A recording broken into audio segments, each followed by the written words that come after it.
Hey guys, welcome back. Today I'll be talking about the best and worst fragrances from each brand.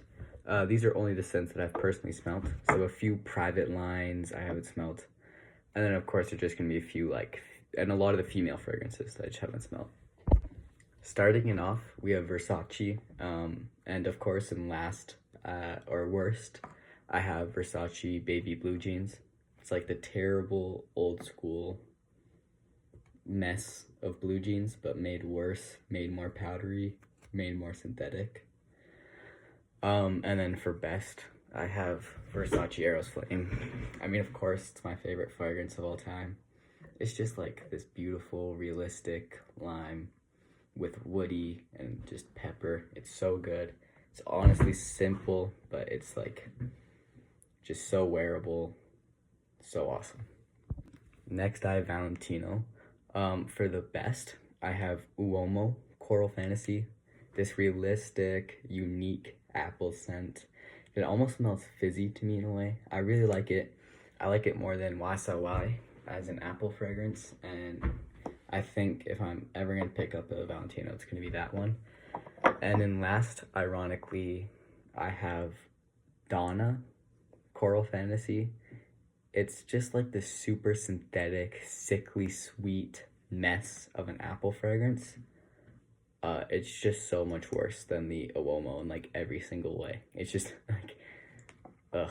It smells like green apple Jolly Rancher in the worst way. Next, I have Armani. In last, I have Armani Code, just the EDT. Too basic. It smells like nothing to me. Just like, there's no smells I can contribute to it to. It's not exactly a terrible fragrance, but it's just Armani's such a good house, right? And then in first, I have Stronger With You Amber. In my opinion, that's the best Stronger With You. It's like Stronger With You intensely, but with just this heavy, sweet amber note added. Yeah, and I've heard its performance is really good. If that was in the shopper set, I probably would have picked it up without like a question, but unfortunately it's not. Next, I have JPG. And as I said, I don't love JPG. I find they're very synthetic. They're like the epitome of low-end designer, in my opinion. But my favorite is Le Beau EDT.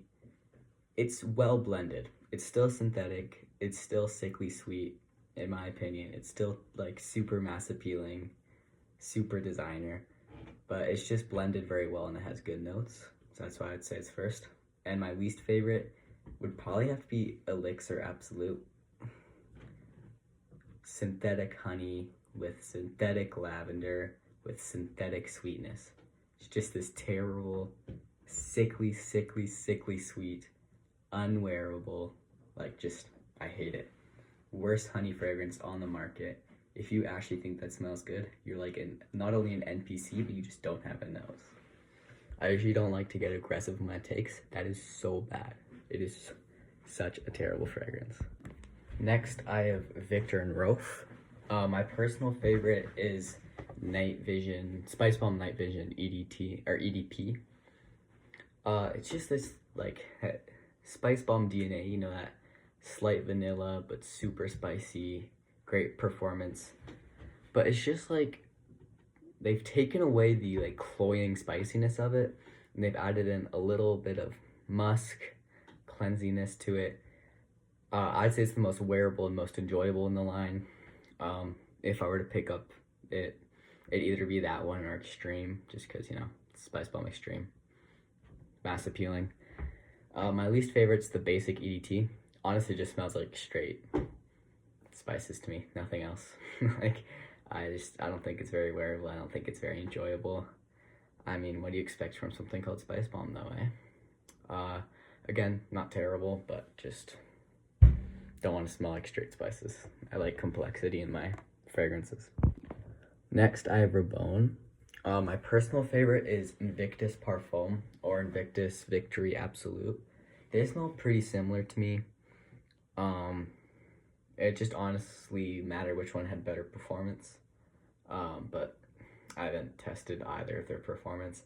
They're both like these super nice bubblegum sweet woody marine fragrances. I know someone who wears one of them daily, and it just smells so good. Yeah, it's like a great fragrance. For my least favorite from Rabanne, it'd be any Phantom. If you saw my other video, I was looking at a set with Phantom. No, it's like, it's just a mess. It's not a good fragrance. Don't have anything good to say about it. Any Phantom is terrible. Next, I have YSL.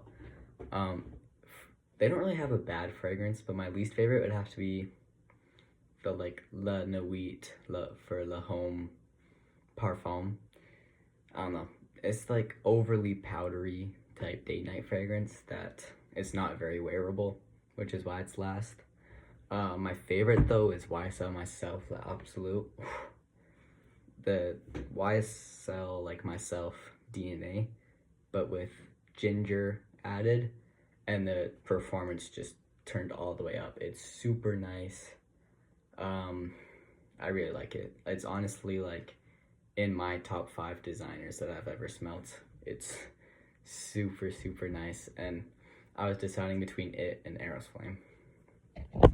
Lastly, I have Dolce & Gabbana. This is one of the few private lines that I've smelt. So my personal favorite is Velvet Infusion from their private line. I also really like Honey Santal from their private line, but Velvet Infusion is basically a minty tea, clean, fresh, green. It's like take away the soapiness from Imagination and replace it with mintiness. I really, really like it. Its projection is pretty good, but its longevity is not great as expected with a fresh tea fragrance. My least favorite is also from the private line, and that's, I don't know how to say it, Zeffarone or something. It's not that bad. It's just like, it's nowhere close to worth $365.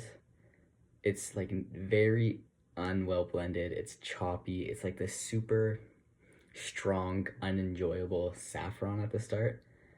Yeah, I don't like it, and it's $365 for 100 mLs.